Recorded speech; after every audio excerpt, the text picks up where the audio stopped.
Hi everyone, and welcome to another AP Calculus video. This is a video where we're going to explore sequences. Now, all you need to understand about sequences, really, to get us started, is that a sequence is simply a list of numbers. We also sometimes talk about lists of numbers in terms of what we call series, and that's going to be another unit, a different topic altogether. A series is what we get when we take a sequence or a list of numbers and add it together.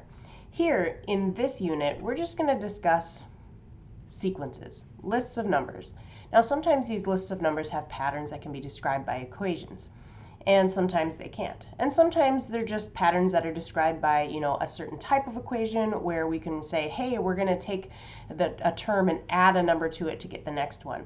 A really common sequence that you might be familiar with is something called the Fibonacci sequence. And the Fibonacci sequence takes the previous two terms and adds them together to get the next. So for example, you have to start out with a 1 and a 1.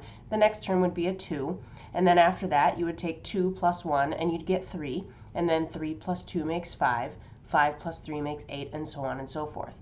That's the Fibonacci sequence, and it's defined by taking the previous two terms and adding them together. Now, when we do this, when we describe a sequence or a list of numbers by referring back to some previous terms, what we're doing is we're using what's called a recursive formula to describe the sequence. And a recursive formula simply says, hey, we're going to do something to this term to get our new term. Now, a different kind of way to describe a sequence is using what's called an explicit formula. And an explicit formula or equation says that, hey, we're going to get a sequence by taking its position, which we're going to start calling n, and doing something to it.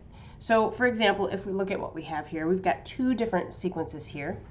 One is an explicit sequence, and you'll notice that it has n. And what you need to know about n is that n simply refers to the position. So n is our position. So for example, if n equals 100, we're talking about the 100th value in the list. Now, you'll also notice that we have other types of notation, the a sub n. And what I want you to understand about this notation here, this a sub n, all that refers to is the term. So this is the term, and so if we're looking for the 100th term, we would say a sub 100. N is 100, meaning that in our list of numbers, it would be the 100th number in the list. A just is a generalization for the term. So when we talk about our a value, we're talking about the actual number in the list. Now, we're given this explicit definition, and you'll notice it involves n. So to find the 100th term, all we would do is take this formula and plug in the number 100 for n, and it would give us the 100th number.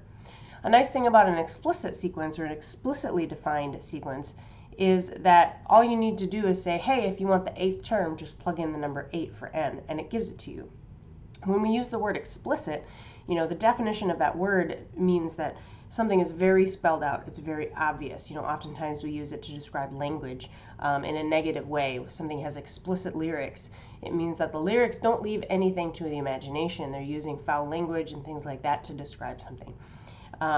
Explicit just means like in your face, spelled out, obvious. Explicit. Now, a recursive sequence is often easier to define. So for example, the Fibonacci sequence would look something like this. We would take the sequence and we'd say, well, to get an, you're going to take an minus 2 and add it to an minus 1. This gives us our Fibonacci.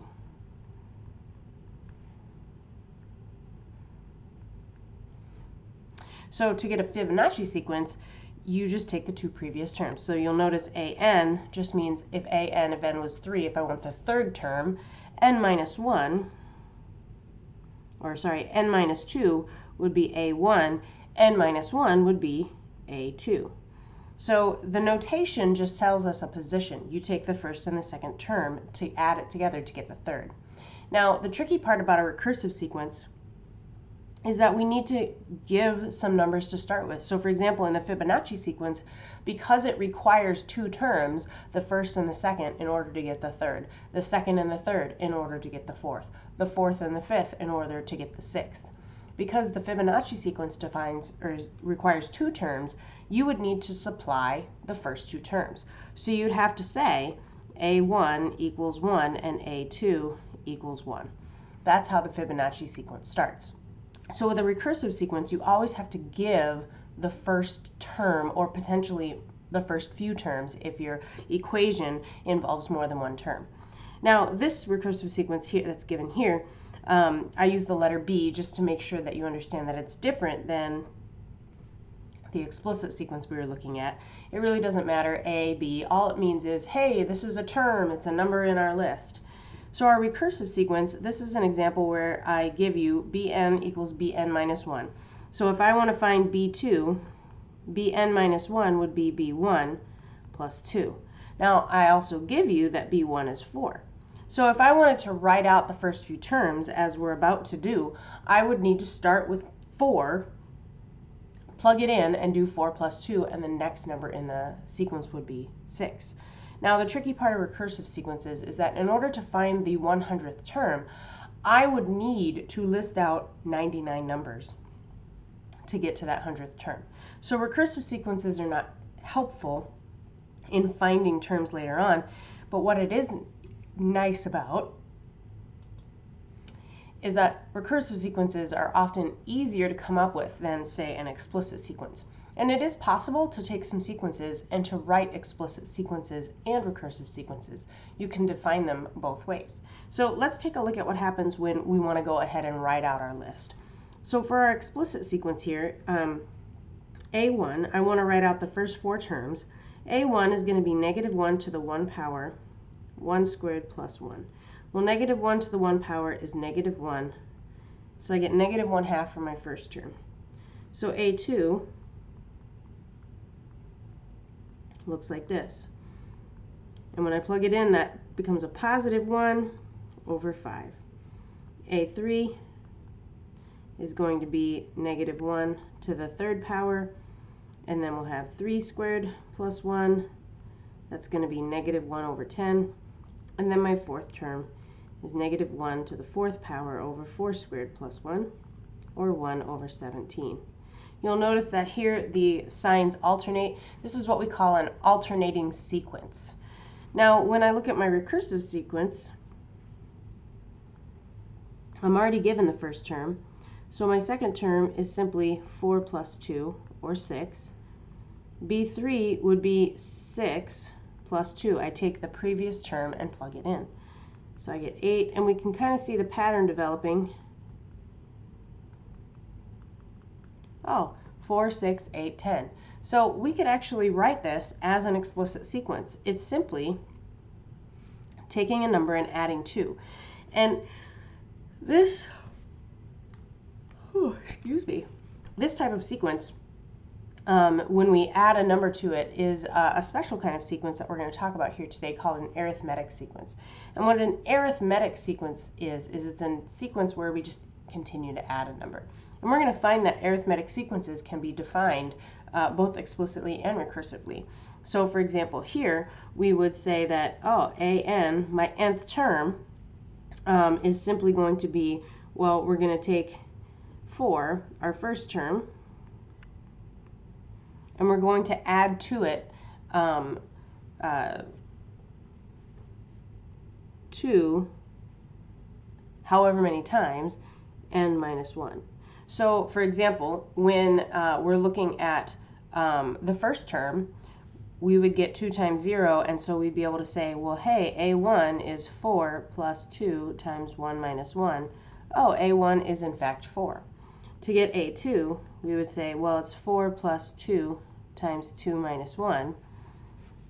Oh, it was 4 plus 2, and I'll get 6. And I can generate my terms. So the nice part about taking a recursive sequence and writing it explicitly is that it really helps us to be able to find terms that are like the 100th term without writing out the 99 that come before it. So as we talked about, explicit sequences are nice because we can find that 100th term very easily. Recursive sequences, we always have to have a couple terms to get us started, or at least one, however many terms are involved in the formula. So let's talk a little bit about these types of sequences that I was mentioning. The arithmetic sequence. So arithmetic sequences involve adding a number each time. Sometimes it can also look like subtraction. So when we say adding a common difference D, if D is negative, it will look like you're subtracting. Okay, and like I said, we have this explicit formula, a sub n equals a sub 1 plus n minus 1 times D.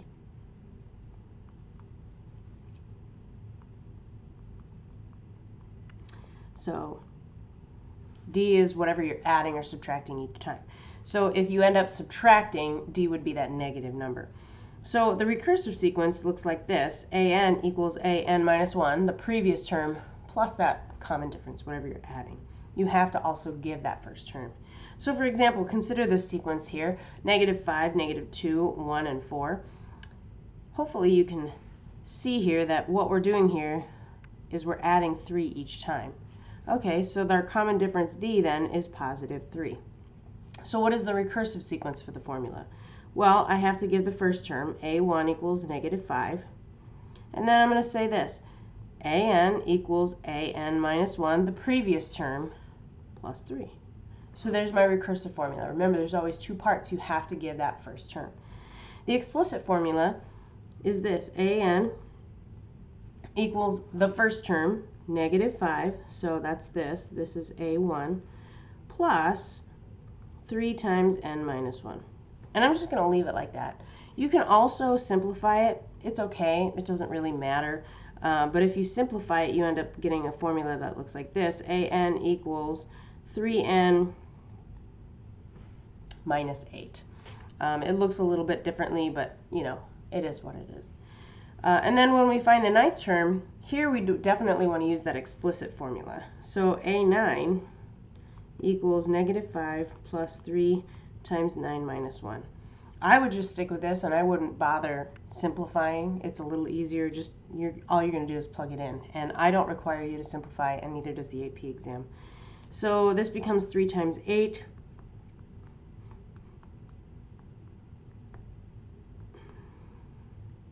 So the 9th term is 19. So arithmetic sequences are pretty easy to deal with because really it's just adding a number each time. Now, another type of sequence, and this one is perhaps a little more common here in AP Calculus, and you'll see that when we get to Chapter 9, we're going to deal with things called geometric series, which is simply a geometric sequence that we're going to add together. And in a geometric sequence, the list of numbers, remember we're not ready to add them up yet, the sequence involves multiplying by a common ratio r. And I'm going to add a little asterisk here. Sometimes it looks like division.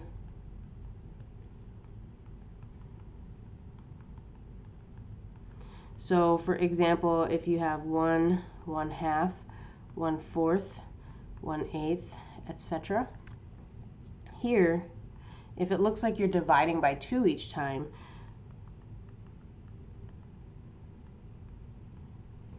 whoops, I always forget to slide it over. Here, dividing by 2 means r is 1/2.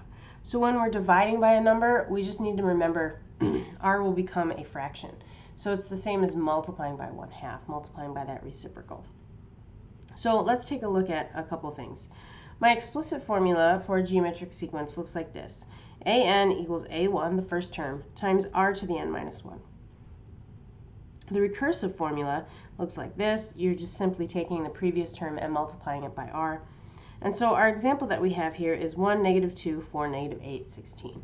So what are we multiplying by each time? Find r. Well, it's pretty clear that we're multiplying by -2. So that's my r value, -2. It's okay if r is negative.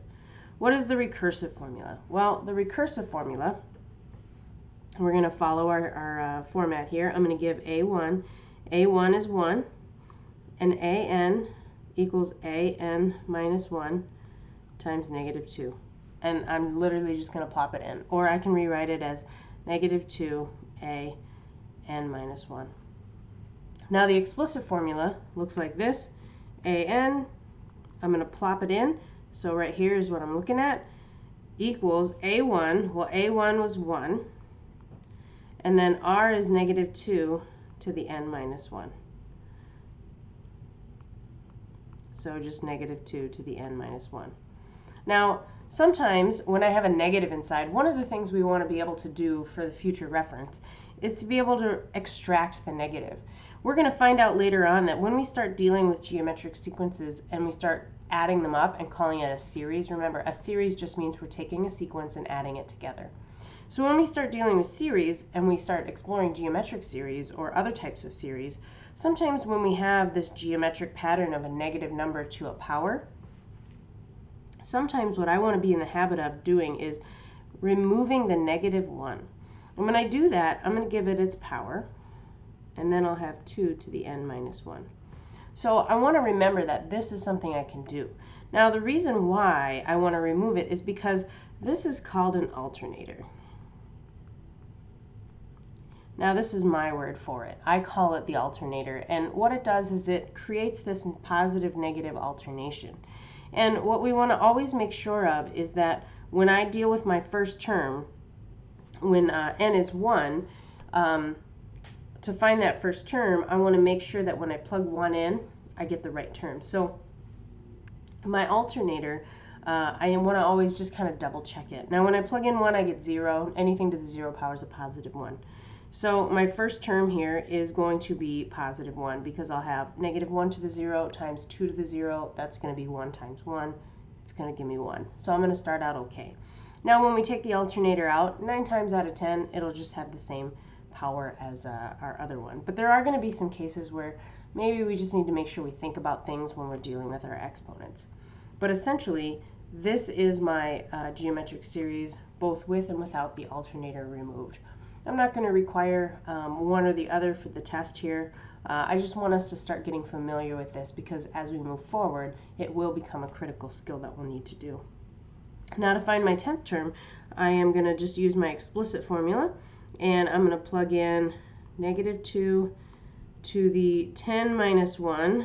That's going to be negative 2 to the 9th power, and off the top of my head, I feel like it's 512. And because it's because it's an odd power, it's going to be negative 512. So this is a geometric sequence.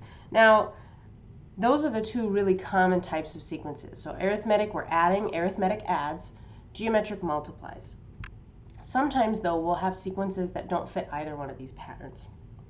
Sometimes we'll have sequences that just kind of do their own thing, and they don't really have names. So let's take a look at well, we'll look at some other sequences here in a minute. And before we do, let's just take a look at one way we can kind of explore geometric sequences here. So consider we have this geometric sequence whose second and fifth terms are 6 and negative 48. Now, if I have a problem like this, I'm going to approach it like this. I'm going to say, well, A1, A2 is 6, A3, A4, A5, A6. Now, in order to have a geometric sequence, I have to be multiplying by things. So whatever I did here, I multiplied by R, by R, by R, and by R. So I multiplied by R times R times R times R. So essentially what I have here is 6 times R times R times R times R gave me negative 48. Oh, well now I have some sort of an equation. So 6r to the 4th power is negative 48. Oh, and you know what? I made a mistake. This, negative 48, actually is in here. I saw the 6 right there. So let's adjust. I only have 3 r's, so this is r cubed. That's a little better. So now when I start solving, I'm going to get that r is negative 2. And I can check it and make sure that it works. So find the first term, the common ratio, and the explicit rule. Well, we found the common ratio. It was negative 2. That means that this first term must be negative 3. That's what I multiplied by negative 2 to get to 6. And then my explicit rule would just be a to the n equals negative 3, so my first term, times negative 2 to the n minus 1. And I'm going to keep that negative inside. I'm not going to pull out the alternator here. Just because. So that's that. As a side note, if I were going to pull the alternator out, here's what it would kind of look like. So I'd have a to the n equals -3 times -2 to the n minus 1. What I would want to do is separate any negative powers out. So I would say -1 times 3, and then I'd have -1 to the n minus 1 times 2 to the n minus 1. So I'd basically start taking out the negatives and factoring them all out. But then when I have a -1 here and a -1 to the n minus 1, here's where it gets a little wonky. I'm going to add the exponents together. So 1 plus n minus 1, all the ones cancel out. Look at that. So you end up with this formula. You're going to have a 3, you're going to have a -1 to the nth power, and you're going to have a 2n minus 1. Now, the reason why we want to start getting comfortable with this idea of simplifying and pulling out the alternator, so to speak, and getting all the negatives together is because later on we're going to talk about a series of terms, a geometric series or a different kind of series, which remember, a series means we're going to take a sequence and add it up. And one of the things we're going to look at is, does it add up to anything? And one of the ways we can determine this is by looking at the series without the negative sign, because the negative sign kind of throws us off. So if we can kind of separate out that alternator, we're going to be able to figure out, does my series add up to things? And it's going to be pretty neat. And we're going to learn some tricks. But one of the tricks we need to get comfy with is taking that alternator out. So let's keep on going here. Let's talk about random miscellaneous sequences. Let's talk about something called the limit of a sequence. Now, I mentioned when we were going to be looking at series later on in the next unit, the big question on our mind is, does the series add up to anything? Well, here with sequences, remember, we're not ready to add up to anything, but what we're going to do, the question on our mind when we have a list of numbers is, are the numbers turning into something, right? So for example, if I have a list of numbers like this, if I go over here and I start making a list of numbers, so suppose I have 1, 1/2, 1/4, 1/8, 1/16, and I go all the way to the nth term. That's what we're going to call this, the nth term. Is the nth term turning into something? As I go further down the line, we can clearly see that these numbers are getting smaller. So these numbers are approaching 0. Now, they'll never get to 0 because we have this whole concept of there'll always be something to, cut in half. But we can see very clearly that these numbers are approaching the number 0. And we call this number the limit of the sequence. A limit of a sequence is what the numbers are trying to turn into. So if we go back here to kind of our definition here, if we have a sequence that's defined explicitly by this equation. So for example, this sequence looks like this. If I was going to plug in 1, so A1 would be 2 times 1, which is 2 minus 1 over 1. So I'd have 1. When n is 2, I would have 3/2. When n is 3, I would have 5/3. And then I would have, when n is 4, I would have 7/4, and so on and so forth. And so as I'm looking at these numbers, they're kind of sort of turning into something. So this is 1.5. This is 1.667. This would be 1.75. So looking at the decimal values, I can kind of see that these numbers are approaching something. And as I go down the line, if I think about the terms for when n is 100, what does that look like? Well, when n is 100, I have 200, I have 199 divided by 100. And then when n is 200, I have 399 divided by 200. And then when n is 300, I have, 599 divided by 300. And each of these are slowly approaching a number. And it looks to me like they're approaching the number 2. And this is what we refer to, we call this number that we're approaching 2, this is called the limit of the sequence. And to find the limit of a sequence, we can evaluate, instead of writing out the numbers, what we can do is we can take the explicit rule and we can say, well, what is the limit of the rule? And we think of it as an equation. And it ends up looking like this. So if the limit as n approaches infinity, so, we were plugging in 100, 200, 300, if we plugged in infinity, what would happen? If that limit approaches something, if the terms are turning into a number, then we say that the limit, or that the sequence converges to that number. So the sequence is converging to 2. It means the terms are turning into something. When something converges, it means it turns into something. That's what it means to converge. If the limit approaches positive or negative infinity, or doesn't approach something, we say that it diverges. So let's give it a try. So here, we're going to review limits here. So a good throwback to Unit 2. When a sub n, as the limit as n approaches infinity, we're going to use something called an end behavior model.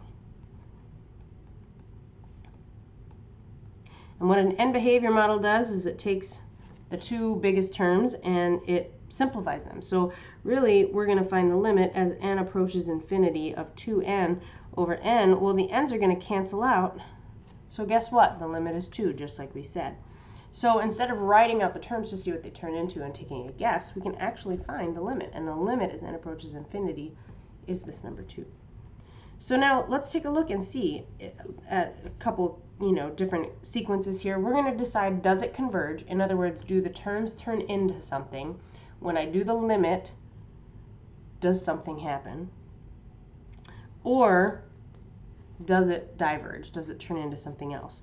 And we can look at these a couple different ways. And here, these examples are alternating series. We have this alternator. And so really, the alternator is kind of annoying. So what's going to happen here is that when I think about these terms, I'm going to kind of think of it this way. I'm going to say, well, this is turning into 1.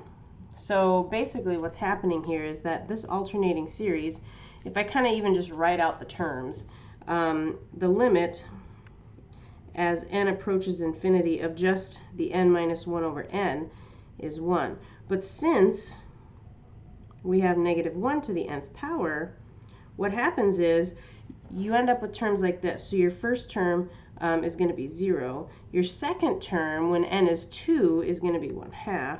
And you're going to alternate back and forth. So you're going to have, let's see, when n is 3, you're going to have 2/3, and then you're going to have 3/4, you're going to have 4/5, and it's going to alternate back and forth. And when you get down to the end, you're going to have negative 1, positive 1, negative 1, positive 1. So what's happening is that, yes, while the term itself is turning into 1, because we have that alternator, what happens is it just ends up going to 1 and negative 1. So we end up doing what we call diverging. So this series has no limit. The terms diverge. And if we were going to look at the graph, here's why we use the word diverge. If we were to look at the graph for this, what happens is you would have, you'd be at 0, and then you'd be at 1/2, and then 2/3, and you'd they diverge. They go further and further apart. And eventually, they're approaching 1 or negative 1. So you have all these little dots bouncing around on a graph, and they're diverging. They're going away from each other. And they're alternating back and forth, approaching 1 and negative 1. Now, just because we have an alternating series, this does not automatically mean that we have a series that's going to diverge. So let's take a look at what's happening here. an, if I do the limit of everything without the alternator, here's what I get. I'm going to do my end behavior model.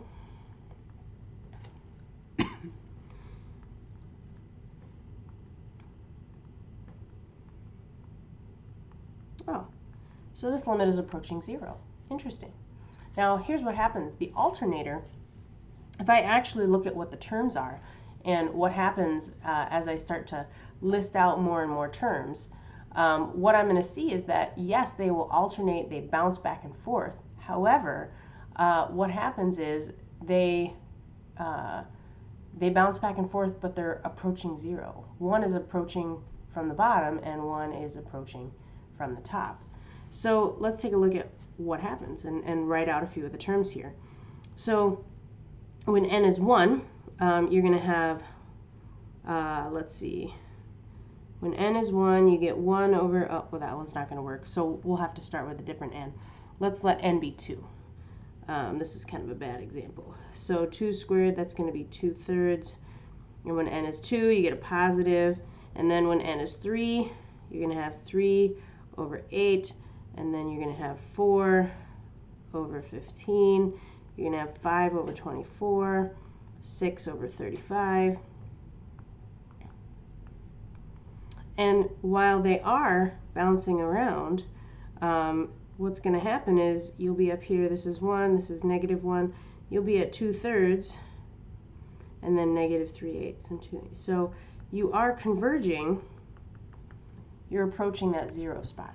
So it is possible to converge to 0 with an alternating series, and or sequence, I should say. And we're going to learn later on that this is one of the ways to see if an alternating series does, or an alternating series adds up to something, or you know, if the sequence converges.